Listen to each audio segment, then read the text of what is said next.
Narito na ang mga malalaking balitang Central Luzon ngayong araw. PNP pinag-iingat ang publiko sa online travel booking scam. Health workers maaring pumili ng brand ng COVID-19 booster shot ayon sa Department of Health. Ilang NGO nananawagan para sa kalayaan ni women's rights advocate Sally Ohano. At libreng vitamins para sa mga 12 anyos pababa, ipinamahagi sa Arayat.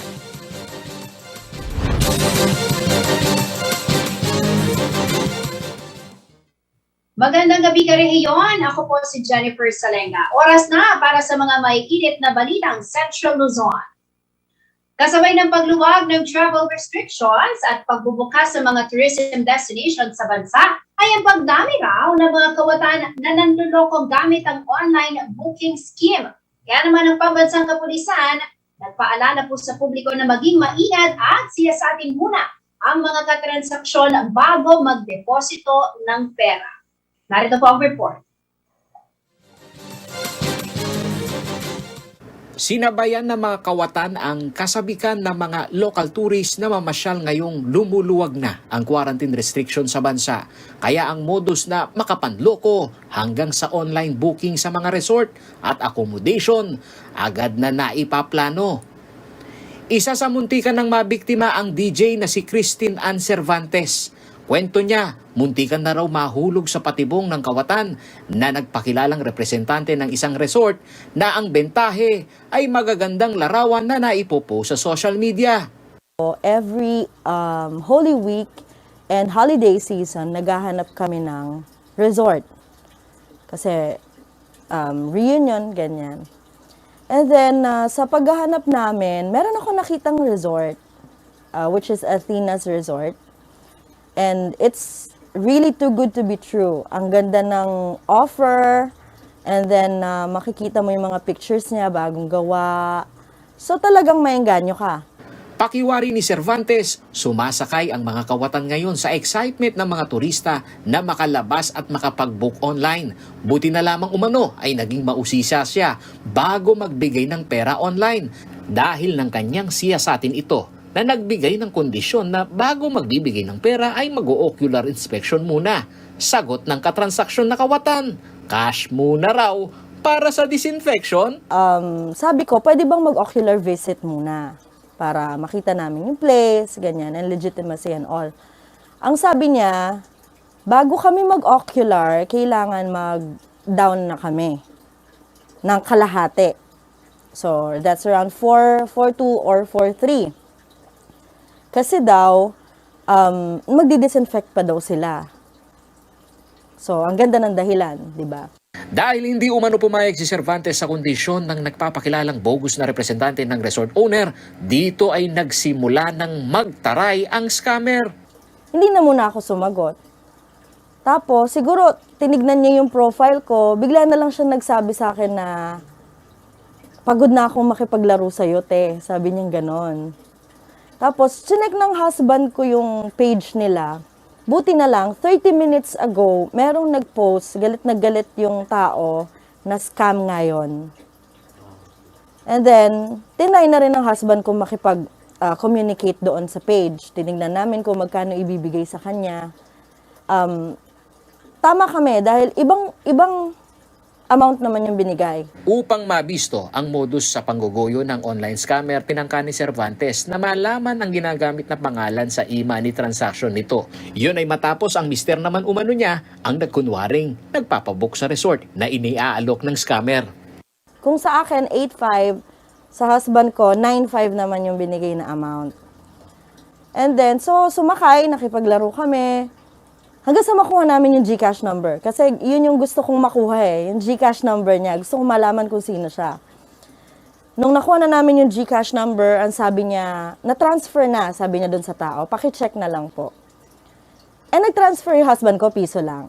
Para maasar din yun nung sa scam. Sabi nung sa scam, ay wow, ang galing piso ha. Ang sarap makipaglaro, no? Sabi niya ganon. And then, pinost ko na yung Athena's Resort. After naming makipag-communicate sa kanya, auto-block na kami. Sandamakmak na comment mula sa mga kaibigan ni Cervantes ang nagpahayag ng kanilang pagkadismaya dahil sila'y nabiktima din ng nasabing modus online booking sa resort. Kaya para kay Cervantes, ang paglantad niya sa publiko para ibisto ito ay paraan na rin upang maging mulat ang mga netizen sa pakikipagtransaksyon via online. Nung pinost ko ni Athena's Resort para malaman din ng pangkalahatan, kasi marami talaga naghahanap ng resort ngayong holiday season, no? Para ma-prevent sana. Nakita ng kaibigan ko yon, nag-comment siya. Sabi niya, ay, kaka-down ko lang kanina ng kalahati. Sabi niya ganon. Pero siguro kasi financially equipped naman siya, hindi niya naramdaman yung 4,000 plus. So para sa kanya, hayaan mo na, karma na lang niya yon. Pero paano naman yung mga, yun lang yung hawak na pera and pinag-ipunan pa yon. Tapos masascam lang sila. Samantala, ayon kay Police Lieutenant Colonel Sol Elefanio, ang tagapagsalita ng PNP Region 3, ang mga scam online ay totoong talamak na talamak ngayon. At abiso ng PNP sa mga excited na makalabas para magbakasyon ngayong holiday season, tiyakin muna kung lehitimo sa tanggapan nga ng resort o hotel ang katransaksyon. Ay nagpapaalala sa kanila na huwag po silang basta-basta maniwala doon sa mga promo, may sabi na discounted, mababang presyo. I-validate muna nila, tatawagan nila or i-check nila sa tourism, lalo-lalo na sa resort. Kung itong mga resort pa na ito ay legit na nag-exist doon sa kanila at kung may mga promo sila. Sinabi ni Elefanio na too good to be true ang isa sa sinyales sa mga scam na alok online, mapaserbisyo man, produkto o accommodation na promo. At maigi rin umanong maging mulat ang mga kababayan natin na huwag ibigay pati ang detalye ng personal information, gayon na rin ang password ng credit card o e-money account na ginagamit. So marami na po tayong mga ganong platform na pwedeng gamitin. Kaya lang mayroon po kasi tayong mga kababayan din na nagtitake advantage dito sa technology ngayon. So kung itong ating mga kababayan, pinapalalahanan po natin sila na huwag silang basta-basta maniniwala po at basta na lang din silang magpapadala ng pera sa mga ganong sitwasyon na hindi nila kilala. Mayroong Cybercrime Division ng headquarters ng PNP Region 3 Office sa Camp Olivas na maaaring dumulog ang mga nabiktima ng online scam.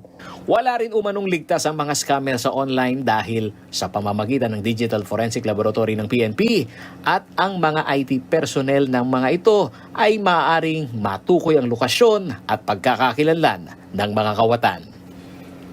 Paulo G. Santos, CLTV News. Inalampag ng ilang non-government organizations ang online world upang bigyang hustisya ang pagkakadakip sa women and child rights advocate na si Sally Ujano. Wala raw basihan ang paratang na rebelyon laban kay Ujano. Maging si Senator Laila De Lima, nananawagan sa mga otoridad na muling siyasatin ang kaso ni Ujano.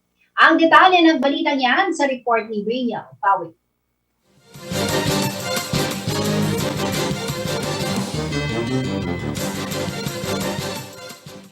Inaresto ang kilalang women and child rights advocate na si Sally Ujano sa kanyang tahanan sa Barangay Mabolo, Malolos, Bulacan nitong November 14. Ito'y sa bisa ng isang warrant of arrest na inisyu ni Judge Virgilio Alpajora ng Regional Trial Court Branch 59 ng Lucena City dahil sa crime of rebellion. Subalit ang warrant ay may petsang June 28, 2006 at inihain lamang matapos ang halos 15 taon. Nagugat ang kaso sa pagkakadawit ni Ujano sa umano'y ambush ng 2 military personnel sa Quezon Province noong 2005. Subalit ang mga paratang agad sinagot ng kanyang anak na si Carla Ujano sa Facebook post nito.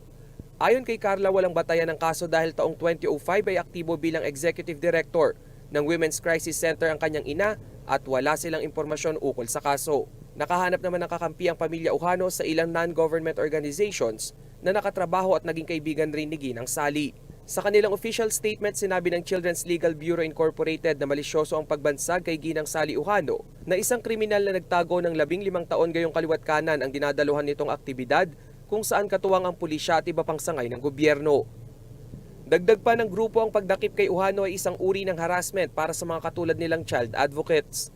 Bumuelta rin ang isa pang NGO na nakasama ni Ujano sa ilang kampanya laban sa online sexual exploitation ng mga bata. Ayon sa pahayag ng dakila, taliwas sa personalidad ni Uhano ang paratang na rebelyon ng pulisya.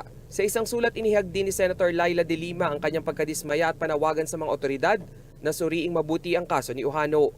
Ayon sa mambabatas, di hamak na mas marami pa umanong naitulong sa bansa si Uhano kumpara sa ilang alagad ng batas. Samantala, muli namang iginiit ng PNP na lehitimo ang kanilang ginawang pag-aresto kay Uhano. Rainiel Pawid, CLTV News.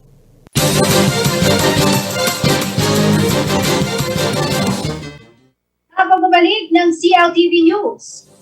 Zero COVID-19 case naitala sa Zambales matapos ang 20 buwan. 116 active cases binabantayan. At Mabalacan City, tatlong sunod na araw ng walang bagong COVID-19 case. Manatiling nakatutok para sa ibang mga namin.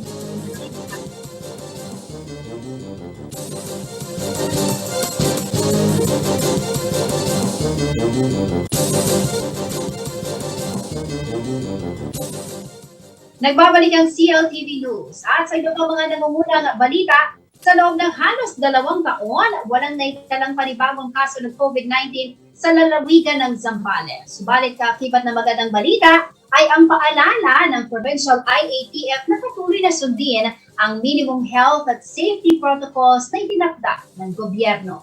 Ang detalye ng balitang yan sa reporting Rainiel Pawid.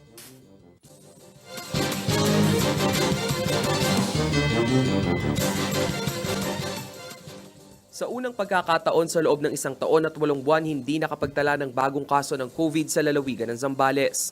Base sa kanilang November 14 COVID Bulletin, lahat ng kanilang munisipalidad ay 0 case ng nasabing araw. Sa isang advisory na inilabas ni Provincial Health Officer Dr. Noel Bueno, bumaba na rin sa 116 ang binabantayang active cases sa lalawigan. Paalala naman ng mga otoridad, hindi nangangahulugan ang pababang bilang ng COVID-19 cases na maaari nang magpabaya ang taong bayan. Kailangan pa rin umano ang iba yung pag-iingat para sa populasyong hindi pa natuturukan ng bakuna. March 2020 nang maitala ang unang kaso ng COVID sa Zambales. Simula noon ay umabot na sa 9,798 ang kumpirmadong kaso. 96% naman sa bilang ang gumaling na. Katumbas ito ng 9,404 na Zambalenyong COVID recovered. Nananatili naman sa 580 ang COVID death toll ng probinsya. Samantala, ang COVID-19 vaccination rollout naman sa lalawigan ay patuloy pa ring pinabibilis. Sa kasalukuyan, 116,046 na Zambalenyo o 25% ng kanilang 455,119 target population ang fully vaccinated.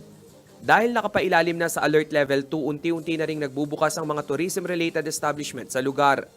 Paalala naman ng Provincial IATF, sundin pa rin ang pre-booking system upang hindi dumagsa at makontrol ang bilang ng mga turistang pahihintulutan sa probinsya. Rainiel Pawid, CLTV News. Walang bagong kaso ng COVID-19 ang naitala sa Mabalacat City sa nakalipas na 3 araw.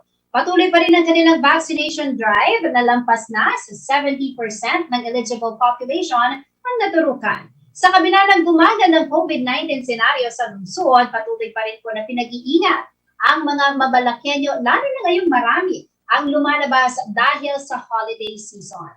Narito ang report ni Rainiel Pawid.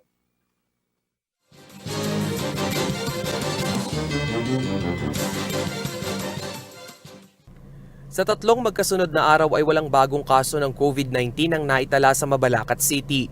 Sa kanilang November 16 COVID tally, 20 na lamang ang aktibong kaso sa buong syudad. Malayo sa 115 active cases noong isang buwan. 20 sa 27 na barangay ng syudad ang wala ng aktibong kaso ng COVID-19. Ang barangay Dapdap may 6 na active cases, 3 sa Dau, 3 sa Mabiga, 5 sa Sapang Bayabas, tig-1 sa Atlubola, Bundagul at Lacandula. Sa data na inilabas ng Department of the Interior and Local Government o DILG nitong ikalawang linggo ng Nobyembre, nanguna ang Mabalacat City sa mga LGU ng Gitnang Luzon na mabilis ang rollout ng bakuna. Sa target population nitong 198,001, higit 96% na ang naturukan ng unang dose at lampas 78% ang fully vaccinated na. Patuloy naman ang panghihikayat ng City IATF sa lahat ng pasok sa eligible vaccine population na magpabakuna. Ongoing din ang vaccination sa mga economic frontliner lalo na't unti-unti na ring nagbubukas ang ilang establishmento na may kinalaman sa food and beverage at turismo. Patuloy namang isinasagawa ang barangay vaccination drive upang bago matapos ang taon ay mabakunahan na ang lahat ng Mabalacqueñong bahagi ng vaccine population. Rainiel Pawid, CLTV News. Sa pagbabalik pagbabalik ng CLTV News. Kilalanin ang kandidatong si VJ Tiger Lagman, aspiring Vice Mayor ng City of San Fernando, Pampanga. At health workers, maaring pumili ng brand ng COVID-19 booster shot ayon sa Department of Health.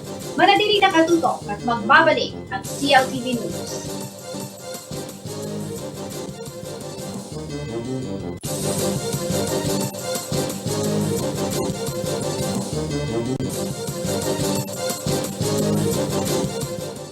Nagbabalik ang CLTV News. Taong 1996, nang pasukin ni Benedict Jasper Simon Lagman ang mundo ng politika bilang SK Chairman sa Barangay San Agustin, San Fernando, Pampanga. 2002 naman po nang may halal itong Barangay Kagawad hanggang taong 2007. Noong 2013, naupo sa konseho ng Siyudad San Fernando si BJ Lagman at makukumpleto na ang 3 termino sa susunod na taon. Ang kanyang susunod na hakbang, tumakbong Vice Mayor ng Siyudad San Fernando bilang katandem po ni Board Member at Mayoral Aspirant Ross V. Henson. Ano-ano nga ba ang mga plano at programa ni Lagman para sa mga Fernandino? Alamin po natin yan mula mismo sa kanya dito sa Kilalanin ang Kandidato. Magandang gabi po sa inyo, Councilor Lagman. Welcome po sa CLTV News. Magandang gabi, Ms. Jen, at sa ating mga taga-subaybay sa CLTV. Good evening po. Sir, ang political background niyo po maganda, no? Because you started from the Sangguniang Kabataan DepEd, no? Kayo po ay nagsilbi sa barangay, nagsilbi sa Sangguniang Panglungsod, and next year is your last term, ano? And now, ito po, kayo ay tatakbo, no, sa pangalawa sa pinakamataas na posisyon, no? Sa city level. Ano po nagtulak sa inyo, Councilor, para tumakbo po bilang Vice Mayor? Opo, Ma'am Jen. Yung naging experience natin sa barangay as an SK chairperson and a barangay council member, malaking tulong, no, in terms of governance when you see it from the perspective ng barangay, no, and going up nung pagpasok po natin sa Sangguniang Panlungsod. Malaking tulong po, no, ang naging experience natin sa barangay, and now we're ending our term dito po sa City Council as a member, as a City Councilor, at now we're preparing po, no, for the Vice Mayoralship of the city, and as mentioned, it's the second highest position in the City of San Fernando. Marami hong challenges, no, na kailangan pagtuunan ng pansin because of the situation now. And as a young member of the legislation, we nakita ho natin yan. Nakita ho natin for the past 8 years. And currently, we're still working on our last year as a young councilor po, no? Na good thing that we have shared the Committee on Appropriations. So we see the importance of the Vice Mayor, no, in terms of governance sa isang local government unit. Mahalaga po, no, it's a co-equal power with the executive na kailangan aligned ang mga programa ng legislatura sa executive. And as simple as that, no, but the challenge is how to align it with 10 members, 10 city councilors members, and 2 ex officio, the SK and the Kapitan. Yun ho ang nakikita nating sekreto ng isang maunlad na LGU, no, yung pagtutulungan ng executive and the legislative branch. And we saw that, and we want to strengthen that in the future. Okay. Bago ko po tunguhin yung mga programa o yung platforms po na i-offer nyo sa mga Fernandino, gusto ko po kayong tanungin, Councilor, paano po ba nabuo yung tandem po ninyo ni Board Member Ross V. Henson? Well, it's a series of talks po, no? And not just simple talks, talagang malalim po. As I have been mentioning sa other interviews, as early as November of 2020, Board Member Ross V. Henson personally asked us to become his running mate. Ang sabi ko ho, at that time, that was too early, sabi ko, we are not yet declared as a vice mayor candidate, but we are preparing. At sabi ko ho sa kanya, bilang administration candidate, member of the admin, we are waiting for the administration. So to support, kasi there's no reason for us to go out of the administration. So he patiently waited for it. And months went by, and then until May, we decided by May, every month we have a series of talks nga po. Doon mo sa aming pag-uusap, nakita ko yung yung parehong style of governance and yung kanyang simpleng pangungobierno also. No? Parang nakita ko ho na we have some similar traits as a public servant na ang sabi ko nga, ang sabi ho nung our late father, Tatang Tiger, kung sasali ka sa mga partido, doon ka sa kung saan ka mas komportable, you decide. So, yun naman ho, no? It took us almost 6 months, no? Or more than 6 months, waiting and praying kung sino hong pwede natin maging kasangga sa larangan ng politika. And nakita ko ho yung sinseridad ng alok ng ating board member. So that's why we decided on the last week of May, we have decided to join the party of board member Ross Vihenson under Cambilan. But will it be the first time, sir, kung pareho po kayong papalarin na kayo pong dalawa ay magkakatrabaho? Kasi si board member po ay nasa provincial government, at kayo po ay nasa city. May mga pagkakataon po ba na kayo ay nagkatrabaho na? Very seldom ho, no? Kasi pagka ho natatawag kami for a committee hearing, for a review ng mga ating appropriation ordinance sa Sangguniang Panlunsod, tayo ho yung humaharap din, no? Dun sa session, no? On the committee hearings. And some of the programs of the province na sa San Fernando, meron hong mga napagtutulungan, mga programas. Pero hindi ho talaga directly, indirectly that we work together. But ultimately, yung intention ho ng mga programa is for the welfare of the Fernandino. So nakita ko ho na as a board member, he gives extra attention to the city of San Fernando because he is from here, Ross. Okay. Sa pananatili po ninyo sa Sangguniang Panlunsod, ano pa po yung nakikita po ninyong problema, Councilor, ng syudad, no? Na sa tingin po ninyo kailangang bigyan ng legislative solution, na sa tingin po ninyo oras na kayo ay maupo, no? Bilang Vice Mayor, kung kayo po ay papalarin, talagang itutuloy po ninyo pagtatrabahuhan po ninyo. Yes, Jen, ano? Sabi ko kanina, it's very important that the legislative side of governance that will function. No? Yung maraming na tayong batas sa syudad, no? Na kailangan natin i-update. Dahil ngayong panahon na ito, we need to adapt with the new normal and also focus on the recovery. So, hindi ho magkakagalaw ang isang local chief executive without the approval and the support of the Sangguniang Panlunsod. So, importante ho na ang isang vice mayor at ang isang mayor, regardless kung sino ho ang nanalo, kahit sino pa ho, the executive and the legislative should work harmoniously and talk things objectively. No? Yung check and balance andyan ho. Andyan sa dalawang branch of government. So, kailangan unang-una the vice mayor and the sanggunian should work closely with the executive. Hindi lang ho nandun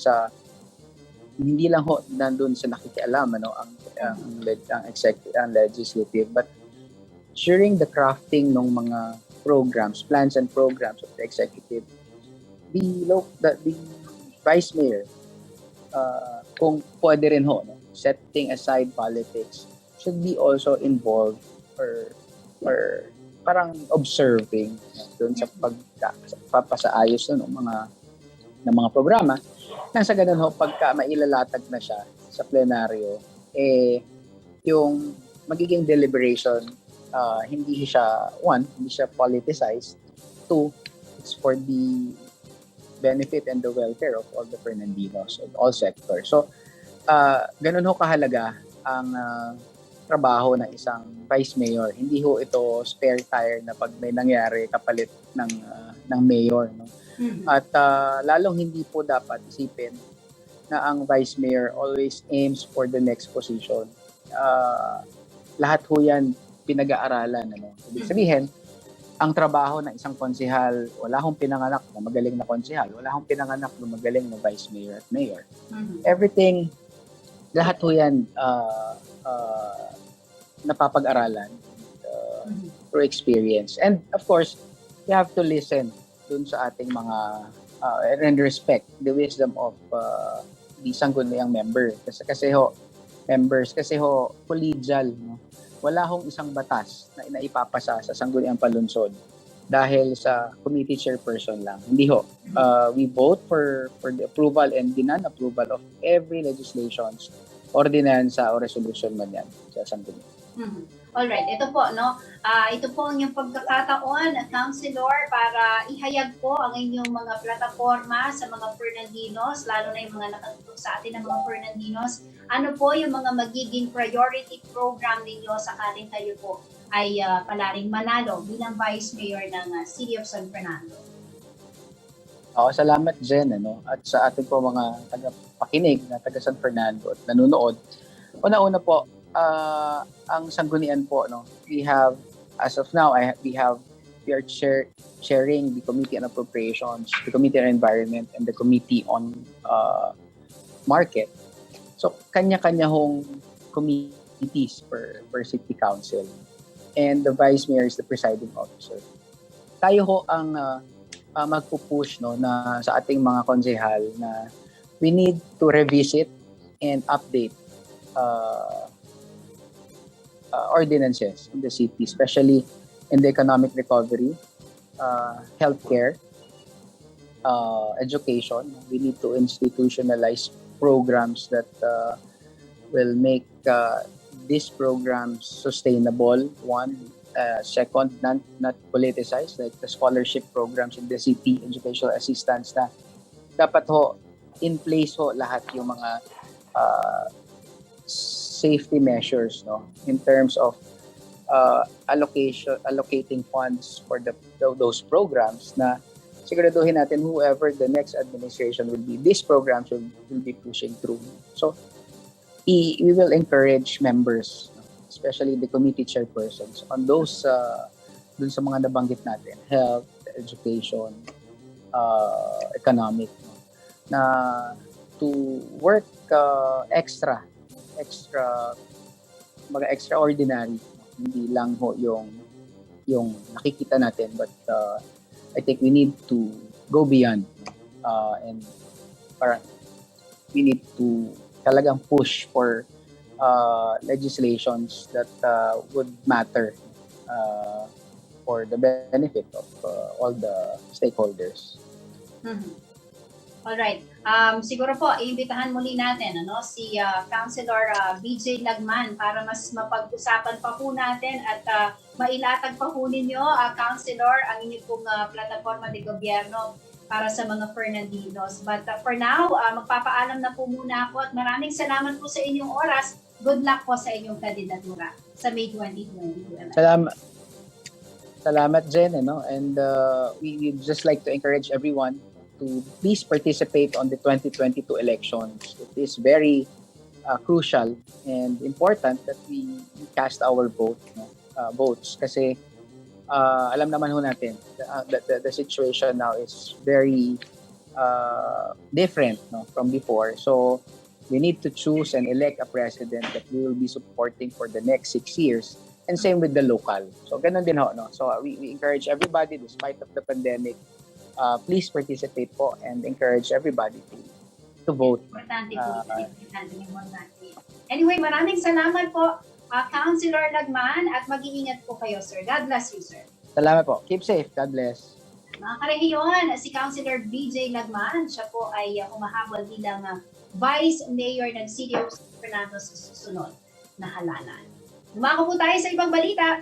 Inanunsyo na ng Department of Health o DOH na maaari nang tumanggap ng booster shots ng COVID-19 vaccine ang mga kabilang sa A1 Priority Eligible Group o frontline health workers. Maaari raw magpaturok ng kaparehong bakuna gaya ng first at second dose o di kaya na may pumili ng ibang brand, depende na rin sa available sa mga vaccination site. Narito po ang report. Naglabas na ng operational guidelines ang Department of Health o DOH kaugnay sa pangangasiwa ng COVID-19 booster shots para sa mga health worker. Sinabi ng DOH na maaring pumili ng vaccine brand bilang booster shot ang mga health worker o yung mga kasama sa Priority A1 group. Batay sa guidelines, maaari raw matanggap ang kaparehong brand na nauna nang naiturok o homologous booster. Pwede ring pumili ng ibang brand ng COVID-19 vaccine o ang heterologous booster. Nakadepende naman ito sa availability ng brand ng bakuna sa vaccination sites. Narito ang inilabas na recommended booster dose combinations ng DOH para sa mga nakatanggap ng Sinovac, AstraZeneca, Pfizer, Moderna at Gamaleya Sputnik bilang primary vaccine, at least 6 na buwan ang dapat na interval bago makapagpa-booster. Kung AstraZeneca ang primary vaccine ng health worker, pwedeng Pfizer o Moderna ang heterologous booster. Para naman sa mga nakatanggap ng brand na Pfizer para sa kanilang first 2 doses, maaring pagpilian ng AstraZeneca at Moderna bilang booster shot. At kung Moderna naman ang primary vaccine, pwede ang AstraZeneca at Pfizer bilang heterologous booster. Kung Janssen naman ang brand na naiturok sa health worker, at least 3 months ang kailangang interval bago pwedeng matanggap ang booster. AstraZeneca, Pfizer at Moderna ang mga brand na pagpipilian. Para sa Gamaleya, Sputnik at Janssen, hindi pa ipatutupad ang pagturok sa parehong brand bilang booster. May specific dose din depende sa brand ang ituturok sa mga babakunahan. Lahat ng fully vaccinated workers lamang ang maaring makatanggap ng booster shot. Jennifer Salenga, CLTV News. Sa pagbabalik ng CLTV News, libreng vitamins para sa mga 12 anyos pababa, ibinamahagi sa Araya. Manatiling nakatutok at magbabalik ang CLTV News.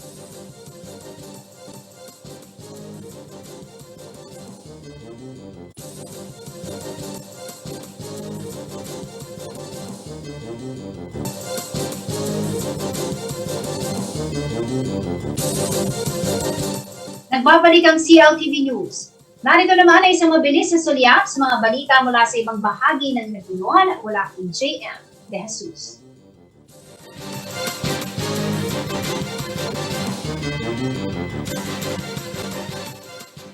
Ipapakita ng Department of Science and Technology o DOST Central Luzon ang research and development o RD outputs na nakatutulong sa rehiyon ngayong panahon ng pandemya. Ayon kay DOST Tarlac Provincial Director Karen Danyes, gumagawa sila ng mga innovative products and services para sa publiko kasabay ng selebrasyon ng 2021 National Science and Technology Week sa November 22 to 28. Ang nasabing pagdiriwang ay may tema na agham at teknolohiya tugon sa hamon ng panahon. Katuwang ang Angeles University Foundation, ang isa sa mga R&D project ng DOST sa Central Luzon ay ang paggawa ng COVID-19 test kits na may 80% accuracy at mas mura kumpara sa mga RT-PCR kits. Samantala, nais umano ng DOST na mas mapaigting pa ang partnership sa pagdevelop ng mga R&D sa mga academic institutions, particular na sa mga state universities and colleges. Sa ibang balita, muling nagbabala ang Bangko Sentral ng Pilipinas o BSP sa publiko dahil nagiging talamak na naman ang mga scam at panloloko. Ayon kay BSP Cabanatuan Branch Bank Officer Turodora Teresa Opeñano, nalalapit na ang holiday season kung kaya't kinukuha ito pagkakataon ng mga taong nais makapanloko dahil marami ang maaaring mabiktima.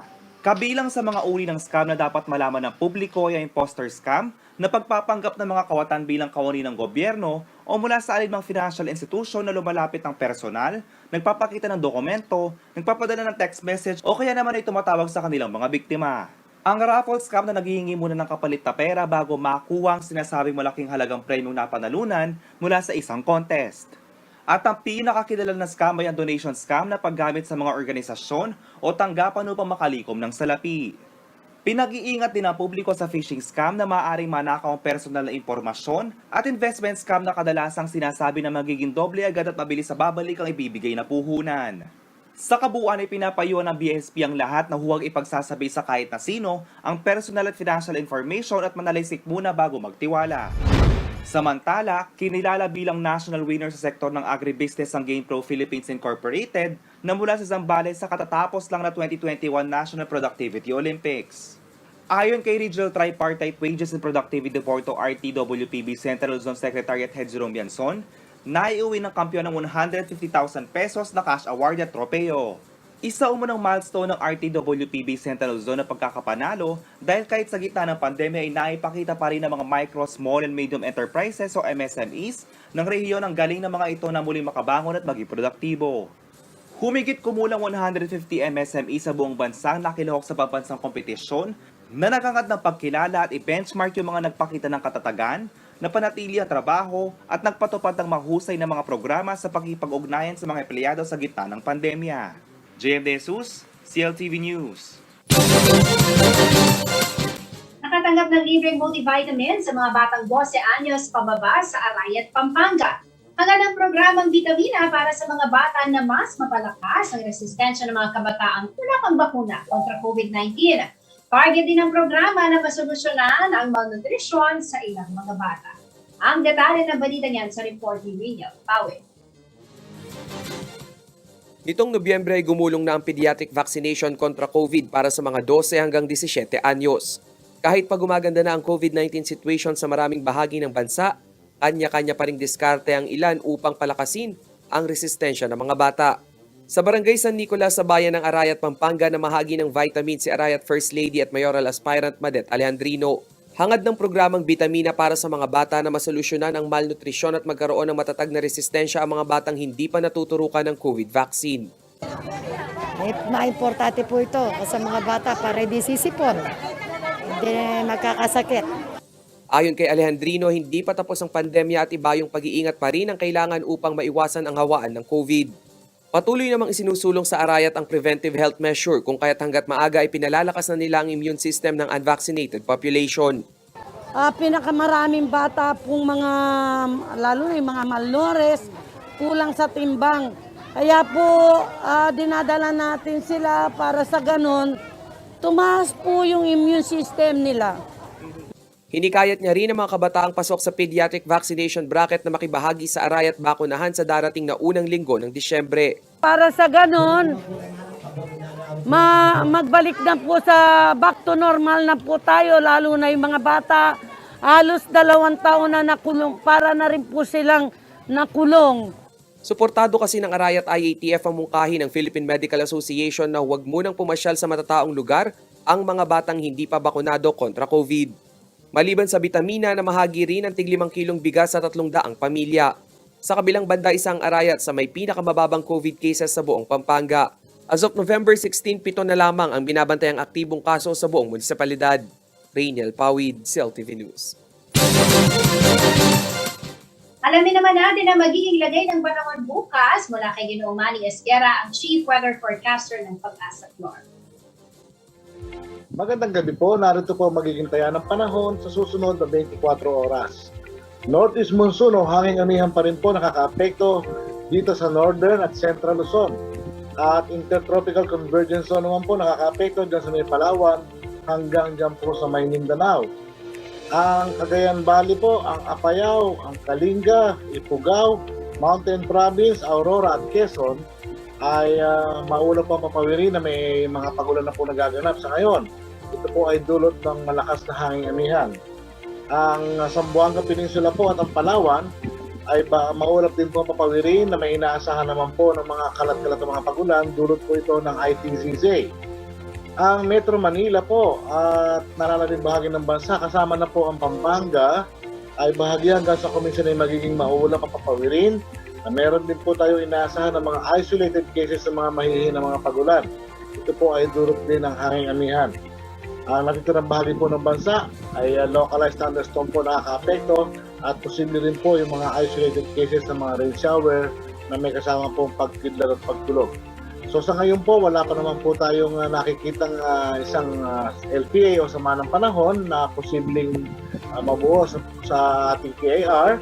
Pero since na tayo po ay mayroong intertropical convergence zone, tayo po ay hindi magiging kampante at posible rin po na sa loob ng 24 oras baka po may mabuong isang low pressure dahil minamamataan po tayo mga kaulapan dyan po sa labas ng PAR. So sa ngayon po ay enjoy po muna natin ang malamig na panahon. Magdala pa rin po ng gamit panangga sa araw, panangga sa ulan. Dahil minsan po ay yung isolated rain showers ay hindi po natin alam kung saan po ito ibabagsak o iuulan. So mag-ingat pa rin po ang lahat. Magandang gabi po.